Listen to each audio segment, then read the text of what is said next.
Les petites et moyennes entreprises, souvent qualifiées de colonnes vertébrales des économies modernes, peinent encore à trouver leur place en Afrique.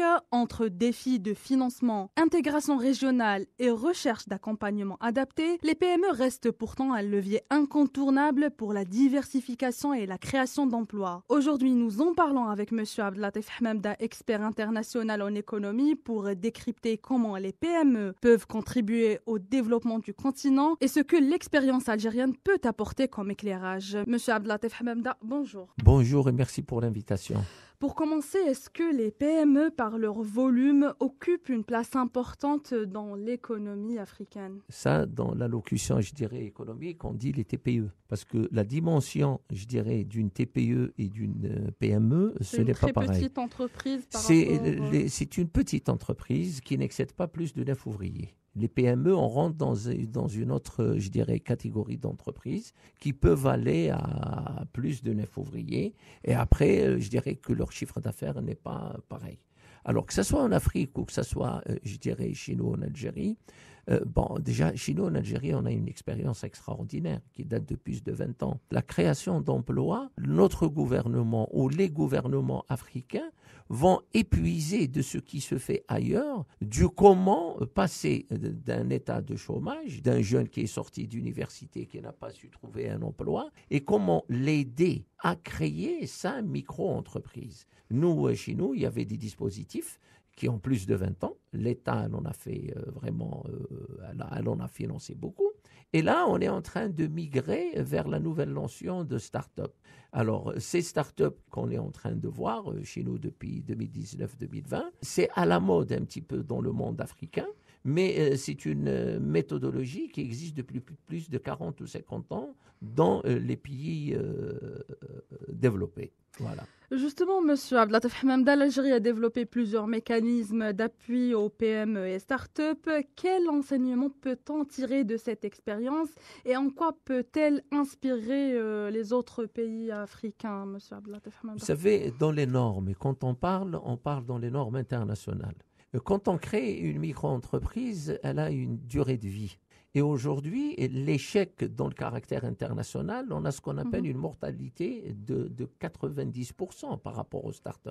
Mais par rapport à la micro-entreprise, il y a une vitalité où elle a plus de chances à réussir dans le terrain. Et là, on peut avoir un taux de réussite qui peut aller à 60% et un taux de mortalité de l'entreprise à 40%. Maintenant, l'histoire, c'est quoi? Quand on aide à créer l'entreprise, ce n'est pas une question de contrôle de cette micro-entreprise quand on l'a financée et on lui a donné les outils pour sa création. Ce qu'on doit développer, c'est la notion d'accompagnement de cette entreprise. Parce qu'on a ce qu'on appelle un écosystème. L'écosystème, vous êtes dans un marché. Ce marché, il est algérien. En plus de tout ça, on peut naviguer dans ce qu'on appelle aujourd'hui l'Algérie, de sa grandeur africaine. On est en train d'aller trouver le marché africain. Ça veut dire aujourd'hui, nos micro-entreprises localement ont plus besoin d'accompagnement pour aller un petit peu naviguer dans ce marché africain. Et là, il nous faut des assurances, il nous faut des experts, il nous faut des gens qui ont ce qu'on appelle la méthode de la logistique, comment pénétrer tous ces marchés-là. Et ça, c'est des normes. Alors, il faut aller chercher, si on veut le marché africain, vous savez, on dit que l'Algérie, c'est la porte de l'Afrique. Moi, j'ai toujours dit que l'Algérie, c'est la porte de l'Afrique, oui, mais c'est la porte aussi aux Africains pour percer les marchés européens ou les marchés qui sont très voisins. On a la chance d'avoir un pays continent. On a la chance d'être, je dirais, très, très concurrentiel par rapport à la main-d'œuvre. On a la chance aussi d'avoir une énergie de très, très bas prix. C'est-à-dire on a tous les moyens qui nous donnent un caractère compétitif pour un petit peu ramener ce qui ne s'est pas fait, c'est-à-dire si on fait l'expertise de ce que l'Afrique a fait avec le monde extérieur sans nous, là on a un déficit qu'il faudrait qu'on gagne. Et là il faut aller chercher l'expertise de ce que l'Afrique a fait au passé sans nous. Et là on va dire à nos jeunes micro-entrepreneurs, à nos jeunes startups, allez-y et captez ce marché. Parce que ce qui maîtrise le monde, c'est le réseau de distribution. L'Afrique d'hier, c'est une Afrique qui donnait de la matière première. L'Afrique d'aujourd'hui et l'Afrique de demain, dans le nouveau monde, je le dis bien, C'est l'Afrique qui veut produire, qui veut rajouter ce qu'on appelle la valeur ajoutée à sa matière première. C'est une Afrique qui veut augmenter son revenu. Et là, ce qui va nous manquer après, c'est de développer le réseau de distribution à l'extérieur, les marchés extérieurs. Voilà ce qu'il faut faire. On parle souvent de diversification économique. Très concrètement, comment les PME peuvent-elles créer de la valeur ajoutée? Vous savez, quand on parle de diversification économique, il faut savoir aujourd'hui quelles sont nos forces quand on dit nous Algériens ou nous Africains. Quand on est en Algérie, on a des éléments qui sont les matières premières, qui sont le gaz et le pétrole. Et après, on a cette main-d'œuvre. Diversifier l'économie. L'économie, dans sa valeur universelle, d'abord, elle est divisée en deux. Il y a ce qu'on appelle les services, et après, vous avez la production. Dans les pays développés, on revient toujours au monde, ce qui se fait dans le monde. Les services ont une exponentiation économique de plus de 70 à 75%. Et la production n'excède pas, on va dire, 25 à 30%. Je vous donne un simple exemple. On veut aujourd'hui lever les capitaux, le flux d'échanges commerciaux à 43 milliards. Quand on dit 43 milliards, c'est un flux de business. On a ce qu'on appelle le ministère du commerce extérieur. Mais ce qu'on est en train de vivre, notre ministère du commerce extérieur fait la promotion de produits uniquement fabriqués en Algérie pour l'export. Tandis le trading, tout ce qui est commerce, on n'est pas obligé de vendre des produits à travers l'Algérie qui sont fabriqués en Algérie. On peut créer des plateformes, la ZLECAF par exemple, ou les autres plateformes qu'on va créer. C'est d'apprendre à notre jeunesse de capter les produits qui nous ont échappé, les faire traverser par l'Algérie et les exporter vers des pays européens et vice-versa. Ramener les produits que l'Afrique captait, les ramener en Algérie et les transférer en Afrique. Rien qu'à cette valeur ajoutée, on peut passer de 15% de flux de business à 60% de flux de business. Vous allez partir marche arrière, plus de 30 ans marche arrière, Jebel Ali à Dubaï, et il faisait que ça, il produisait rien. Il ramenait des produits de Chine et il distribuait ça en Afrique. On est le carrefour de l'Afrique. Et là, il faut accompagner ce flux par la mise en place d'outils qu'on appelle l'accompagnement. On a une notion contrôle. Oui, on peut contrôler, mais on contrôle en accompagnant.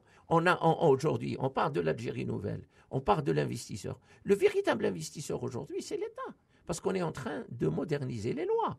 On ne peut pas faire une Algérie nouvelle avec des lois anciennes. On voit notre président de la République, il est en train d'innover dans les lois qui incombe aujourd'hui notre place dans le monde, ce nouveau monde. L'accès au financement reste le casse-tête numéro 1 des PME. Quelle solution, selon vous, M. Abdellatif Hamamda, pourrait rendre le crédit et l'investissement plus accessibles? Quand on parle de financement, on parle d'actifs d'une entreprise. Et là, on a vécu, je dirais même le cauchemar, je n'ai pas envie d'en parler beaucoup, par rapport à la création de la micro-entreprise, qui sont les 3 dispositifs. Le financement en Algérie reste une problématique. Pourquoi? Parce que le jeune ou l'investisseur d'une manière générale, quand il va à une banque pour demander un crédit, il lui faut des garanties. Et ça, c'est une obligation. Maintenant, on ne voit pas ce qu'on appelle l'outil du managérial. On ne regarde pas un petit peu le jeune porteur d'idées qui, lui, il a une volonté managériale et on lui donne sa valeur. Par contre, là, on a ramené le déficit aux startups. On n'a pas créé de crédit, mais on est parti créer ce qu'on appelle un fonds d'investissement qui est l'ASF, Algerian Startup Fund. Aujourd'hui, ça, c'est un choix. Mais ce choix, aujourd'hui, il est assujetti à un agrément qui est la labellisation du projet. Après, il faut encore partir, déposer pour voir si vous pouvez avoir cette association, parce que ce n'est pas un crédit, cette mise en relation, ça veut dire ce actionnariat avec l'ASF. Aujourd'hui, les solutions, je m'excuse, les solutions sont claires. Aujourd'hui, je parle de notre marché algérien. Il faut faire ce qu'on appelle le parrainage. Ça s'est fait au Canada. Les entreprises, ce qu'on appelle parrains, c'est des entreprises grandes qui ont de la valeur, qui ont des bilans et qu'on connaît. Il faudrait donner de l'actif à ces entreprises pour parrainer un jeune qui démarre. Et là, on a les garanties de réussite et on va diminuer les risques de défaite. Et ça, c'est une forme d'accréditation, c'est une forme de garantie à une banque qui pourrait accompagner, j'emploie bien le terme accompagner et pas uniquement financer, un jeune qui créerait sa micro-entreprise et partir à la banque. Et il y a aussi le capital d'investissement. C'est les capitaux, c'est les capital risques. Et ça, c'est une autre manière aussi de financer toujours les startups. Il faut savoir qu'une startup en Algérie, d'abord, le système existait depuis très très longtemps. On avait ce qu'on appelait les pépinières. Après, on avait les maisons de l'entrepreneuriat. Aujourd'hui, on est en train de vivre les accélérateurs et les incubateurs au niveau des universités. Il faut faire la différence entre un incubateur et un accélérateur. La ZLECAf, un marché continental qui s'ouvre aux entreprises africaines. Comment les PME algériennes peuvent-elles saisir cette opportunité pour franchir les frontières? Là, vous me piquez, mais c'est une piqûre assez gentille. Vous savez, là, c'est les zones franches. Et ça, c'est une autre culture de développer le commerce dans le monde. Vous savez qu'il n'y a pas de zone franche dans le monde à l'extérieur. On parle de l'Afrique, oui. Il est impératif de créer ces zones franches. Parce qu'aujourd'hui, c'est un outil premier pour développer le commerce. Vous savez, on a vu aujourd'hui, ça fait même pas une dizaine de jours, je dirais, la nouvelle loi qui a parlé des tarabandos, comme le dit chez nous, le jeune micro-entrepreneur. L'Algérie, ça fait plus de 30 ans qu'elle combat tout ce qui est dépendance au pétrole ou au gaz. Moi, je fais un appel. Encourager l'export, puisqu'on a toujours fait. Alors, créer aussi une loi pour les micro-exportateurs, pas uniquement pour les micro-importateurs. Et quelque chose qu'il faut vraiment et urgent par rapport à cet événement, il faut apprendre à exporter, faire du trading. Du trade, ce n'est pas de l'export, faire du trading. Il faut apprendre à nos jeunes, ils savent bien le faire, il faut juste légaliser et accompagner, à vendre du produit en Afrique, importer d'autre part, et ramener des produits d'Afrique et les vendre du côté européen. Et ça, c'est du business. Et ça, c'est l'avenir. Tout en produisant, bien sûr, arrivant à une autre phase. Mais on ne veut pas, je dirais, louper un business qui existe en pays africains aujourd'hui. Il ne faut pas qu'on passe à côté. Et c'est très important. Si l'on se projette sur 10 ans, quel rôle stratégique voyez-vous pour les PME dans la transformation économique du pays, monsieur Abdelatif Hamada? Magnifique. Vous savez, aujourd'hui, il y a un nouveau monde. Ce nouveau monde est en train de se tracer après le coronavirus. En économie, on a les risques crunch et les risques value. Les risques value, on peut calculer. Les risques crunch, on ne peut pas calculer, comme le corona. On ne sait pas s'il y aura un autre corona ou quelque chose de similaire qui va venir. On ne sait pas quand est-ce la guerre entre la Russie et l'Ukraine va s'arrêter. Et ça fait monter à une valeur vraiment optimale du risque de l'investissement. Les gros investisseurs ne vont pas venir quand le risque crunch il est très haut. Et à partir de cela, vision 10 ans.